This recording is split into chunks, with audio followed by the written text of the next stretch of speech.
In this series of videos I'm attempting to repair and restore a PDP11-34A vintage computer. In the videos so far in this series I've stripped the machine down and I've been trying to fault find and repair various things, from going through the power supply, getting the console working. I have the user console plugged into this, which is down there. It's off shot at the moment, you can't see it.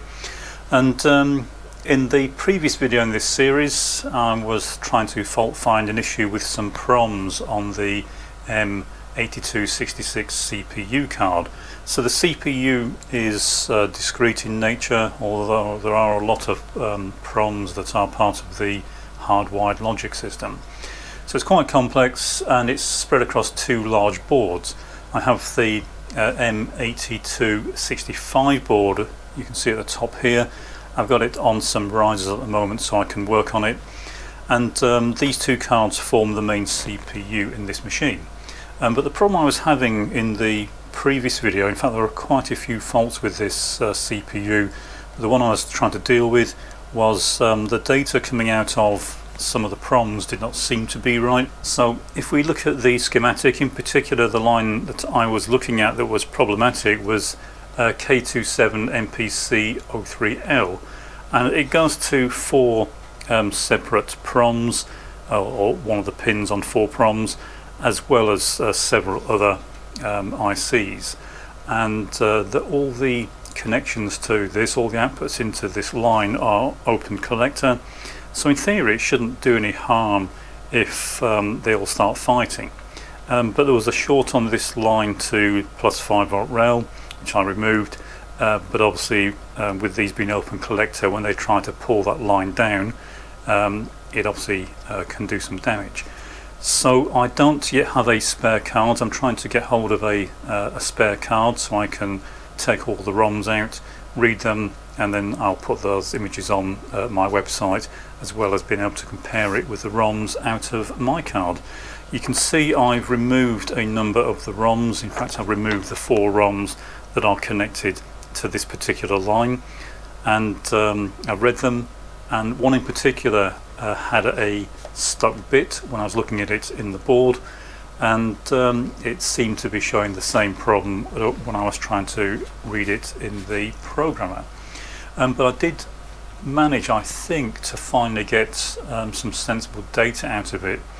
Normally when it's on the board there's a 1K pull-up on any of the open collector lines, so it's quite a high load on it. But when I replaced that, I put it into a breadboard, replaced the pull-up with a 100K resistor, and it was able to kind of nominally put some data around it. It was a bit intermittent, a bit erratic, but I did manage to read the same data 5 or 6 times, and it did seem to be fairly consistent. So I used that, I blew a new PROM, I've put that into the board, and now that particular line does seem to be behaving itself. I found two other devices on the same line that were also faulty, open collector outputs again, and they'd failed as well. So that's one up here, one down here, 7403 and a 7405. And the other three PROMs seem to be okay. I don't know if the contents are correct yet, and I'm hoping to get a spare card, as I said, and I'll be able to take the ROMs out and compare them. But it is at least now getting a bit further through the instruction cycle than it was. It was just aborting it almost straight away, but it's still not running, and I'd like to get it at least limping along so I can start doing some decent fault finding. But it needs to run to a certain extent for me to do that. So the next thing I started looking at are the drivers for the Unibus. They are quite often what take a hammering on these, so it's worth checking those first. So I'm using the same technique I was before. I've configured a pod on the logic analyzer. I've got it set up. So this is a quad bus transceiver. So there are 4 channels on this, and there's an input, an output, and then there's a secondary output, and the 2 outputs are inverted. One's a bus driver and one's a TTL output, and then there are 2 enable lines. So I've got all these set up on the pod for the logic analyzer, and then what I can do is just clip it from IC to IC. So I'll move the camera and show you what I'm doing and what we expect to see. But all I do is I put on the first one, run it, see what data comes out, and in theory what we should be getting out of the driver is the inverse of what we've put into the input. So whatever we feed here, if we feed a 1 in, we should get a 0 out here and a 0 out here. And we should obviously get that same behaviour on all 4 channels on each device.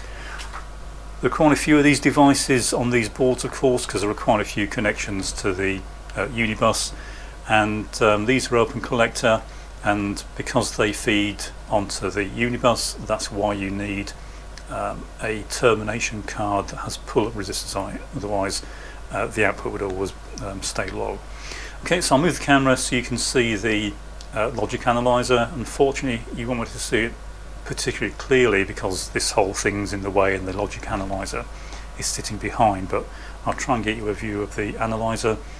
So looking at the logic analyzer, I've got this set up so we have the 3 sets of signals. We've got 4 bits for the input, 4 bits for the bus out, and 4 bits for the TTL out.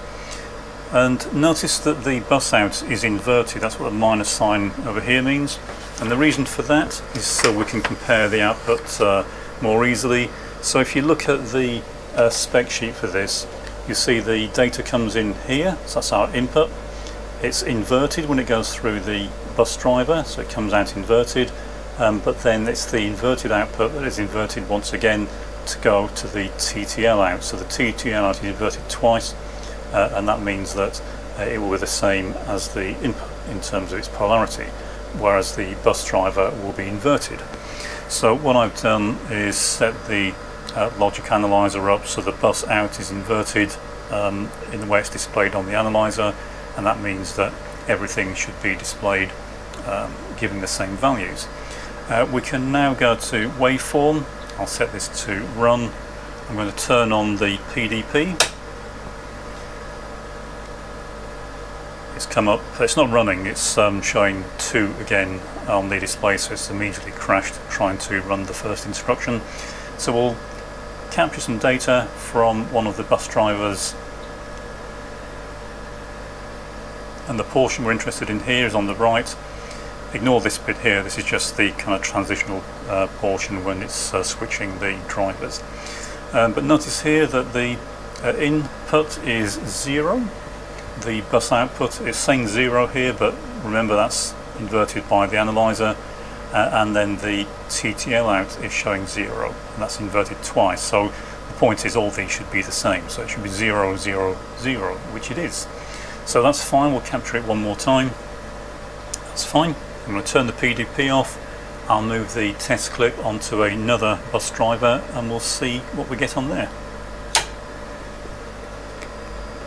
So I'm just moving the test clip onto the next bus driver along. There's quite a few, there's about 6 or 7 on the data path board. I'm now clipped to the next one.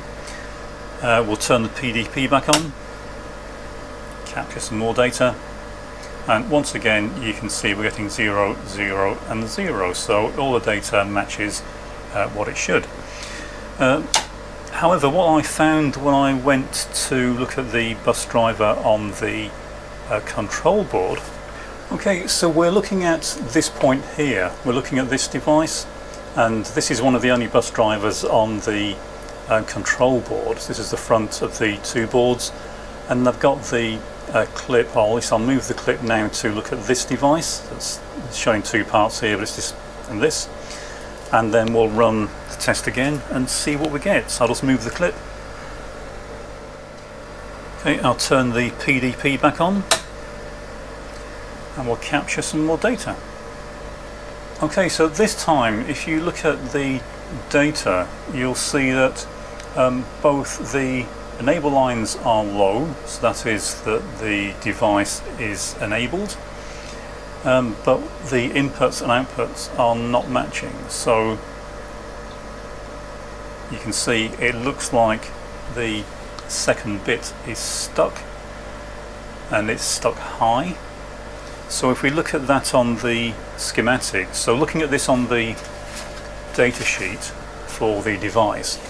The way I have this arranged on the analyzer, it's this device and its bus driver output is on pin 12. So if we look at the schematic for this, we can see that pin 12 is the output of this driver, and it's connected to bus BBSY low, and that's on pin AP2. So that's slot A, pin P, the back of the two slots, the two rows. So if we look at the pin chart for the Unibus, then P, A, which is this one, and side 2, it is indeed BBSY low. So that's this particular pin, and it appears that it's stuck. So I'll just try manipulating the clip a little bit. Turn the PDP off. Just going to make sure we're firmly clipped onto it and it's not just a poor connection. We'll try turning the PDP back on. Try running the analyzer again, and it's very consistent. You can see that both of the enabled lines are low, so that particular driver is enabled. And in fact, going back to the schematic, you can see that the control lines are permanently tied to ground. In other words, this driver is permanently enabled. Also puts them at risk, of course, but although it shows it's separate here, there's only one of these gates on the device. So it looks like we have a fault with this particular driver. So what I'll do is order some replacements. Unfortunately, I don't have any knocking about at the moment, but you can see we definitely have an issue with this particular driver, and that will cause the processor to not run. It's a fairly important line on the Unibus, and so that's another fault, another device that we need to swap. So as I say, I'll get one of those ordered and get it replaced, and in the next video we'll see if that's made any difference. So as you can see, the fault finding process is fairly systematic. We just go through, treat the two boards as a single processor. It's kind of a complex circuit, but if you look at it in terms of its architecture and its organization, then it's relatively easy to find your way through it. Check all the obvious first, start with the power supplies, then move on to the Unibus drivers, and in this case it was complicated because I had some issues with one of the proms. I don't know if the code in the prom is correct yet. As I said, I'm trying to get hold of a spare board, but in the meantime I'll carry on fault finding like this, and hopefully in the next video I'll have a replacement driver, and we'll see if that restores any functionality at all.